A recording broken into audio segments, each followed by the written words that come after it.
तर नमस्कार मित्रांनो, आज मायापाशी बम खास न्यूज आहे रे भाई. काय खान सरचं कोचिंग इन्स्टिट्यूट बंद होणार आहे. यावर खान सर काय बोलले की तुमची सरकार आहे, तुमचा एसपी आहे, तुमचे डीएम आहेत, तुम्ही बंद करून द्या. पण एज्युकेशन तुम्ही नाही दिलंय, एज्युकेशन मी दिलेलं आहे.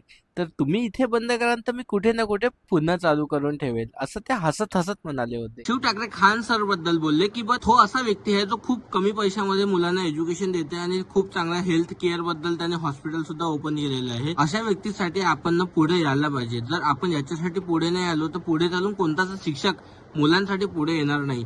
जसं आपण रियालिटी शो आणि पिक्चरसाठी व्हिडिओ बनवतो तशा पद्धतीनं आपण ह्या व्यक्तीसाठीही ह्या गोष्टीमध्ये पडून सुद्धा आपण एक व्हिडिओ बनवला पाहिजे आणि त्याला सपोर्ट दाखवला पाहिजे. अकोल्यामध्ये जे प्रकरण झालेलं होतं, जे बाई आपल्या नवऱ्याला पाठीवर घेऊन पूर्ण हॉस्पिटलमध्ये फिरत होते, तो व्हिडिओ व्हायरल झाल्याच्या नंतर बच्चू कडूची काय प्रक्रिया होती डीएम ला घेऊन ते तुम्ही या व्हिडिओमध्ये पहा. तुम्ही इथं उभं राहिले विषय त्याला बोला कोण आहे तो तर. अरे तू काय छक मारतो काय इथं नाही तू वाटत मला सांगितलं पाहिजे.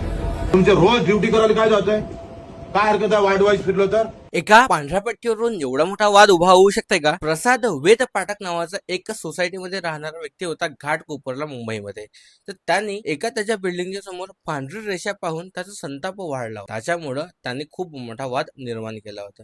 एक्झॅक्टली काय झालं होतं हे तुम्हाला मी आता समजून सांगणार. जैन धर्माचे काही लोक सोसायटीमध्ये राहत होते आणि काही हिंदू धर्माचे किंवा बाकी समाजाचेही लोक त्या सोसायटीमध्ये राहत होते.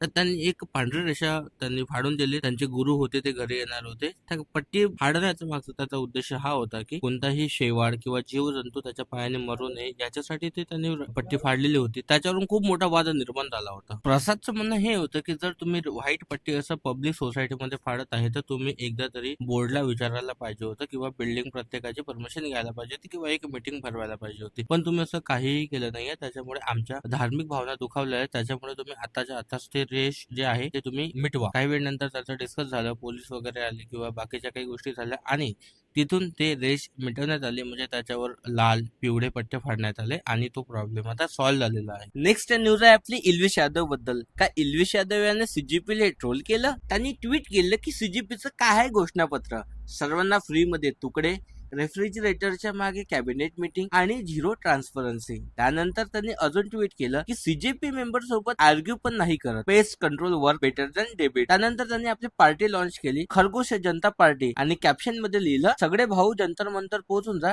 तिथं फ्री मध्ये तुम्हाला एक गांजर भेटणार आहे. तर ऑब्विसली गोष्ट आहे भाई, सीजेपीच्या सपोर्ट वाले हे तर चिडणारच आहे ना. त्यावर त्यांनी काही प्रश्न विचारले. नीट पेपर लीक, इकॉनॉमिक क्रायसिस बद्दल तू तर काही बोलतच नाही. यावर पण तो रिप्लाय दिला की सपोर्ट खरगोश जनता पार्टी, आम्ही करू, जो पेपर पाहिजे तो लीक. अजून एक पर्सन लिहिलं की इल्विश तर आता ट्रोल करायच्या लायकीचा पण राहिलेला नाहीये, कारण का अगोदर सारखे त्याच्या युट्यूबवर व्ह्यूज पण येत नाही आणि इंस्टाग्रामवर लाईक पण येत नाही. त्यावर इल्विश यादव यांनी रिप्लाय दिला की हा मग तू एवढा लक्ष का देत आहे माझ्यावर. नेक्स्ट न्यूज आहे सौरभ जोशी बद्दल. सौरभ जोशीचा भाऊ साहिल जोशी याला पाहायला पोरीवाले आले होते. जे पोरगी साहिलले पाहायला आली होती ते अवंतिकाला विचारते की तुझ्या आता लग्न झालंय तर तुझ्या ह्या घराला घेऊन कसा एक्सपिरियन्स होता.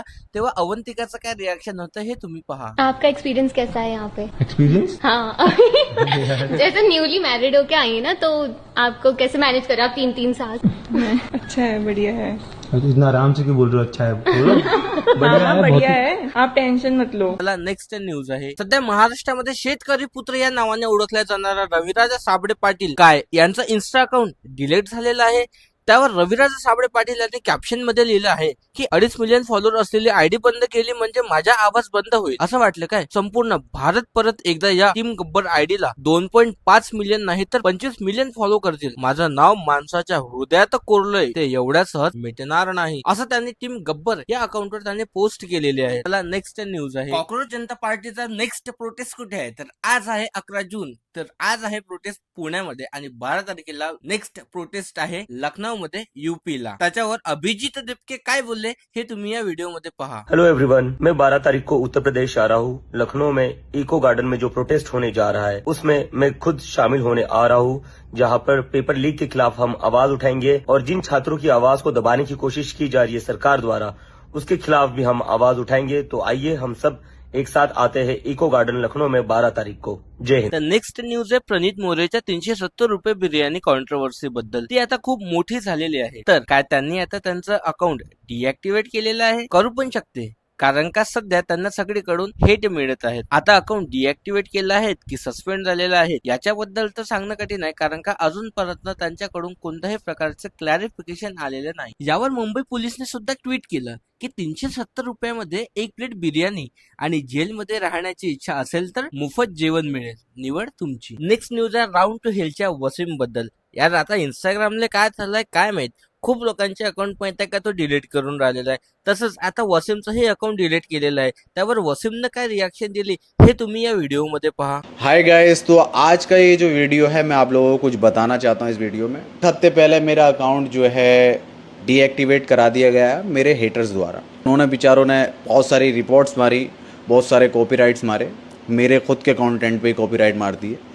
आई डोंट नो मेटा कैसे काम करता है. हाल वो डीएक्टिवेट हो चुका है. अब जो है हमें तो लोगों को हंसाने का काम है यार, हम तो लोगों को हंसाते हैं.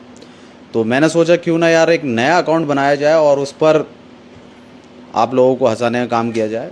आता आपण डिस्कस करणार आहोत अकोट जिल्हा अकोल्यातून. शेतकऱ्यांची सध्या खरीप हंगाम तोंडावर युरिया आणि इतर खतांचा तीव्र तुटवडा निर्माण झाल्यामुळे परिस्थिती अतिशय बिकट झालेली आहे. खत मिळवण्यासाठी कृषी सेवा केंद्राच्या बाहेर लांबच लांब रांगा उभ्या आहे. खत संपू नये म्हणून शेतकऱ्यांना घरूनच आपल्या गाड्या आणल्या आहे आणि दुकानाच्या समोर रस्त्यावर मुक्काम ठोकलेला आहे. यामध्ये महिला शेतकरी सुद्धा सहभागी आहेत. 200-300 त्यांच्यापाशी गोण्या उपलब्ध होऊन राहिल्या, त्याच्यामुळे शेतकरी लोकांना फक्त एकच बोरी ते लोक देऊन राहिलेले आहेत. त्यामुळे एवढी गर्दी त्याच्या दुकानासमोर उभी आहे. माहित नाही नेहमी शेतकऱ्यांवरच का असा तुटवडा किंवा शेतकऱ्याच्या मनाला भाव भेटत नाही, काय माहिती यार. एनिवे पाहू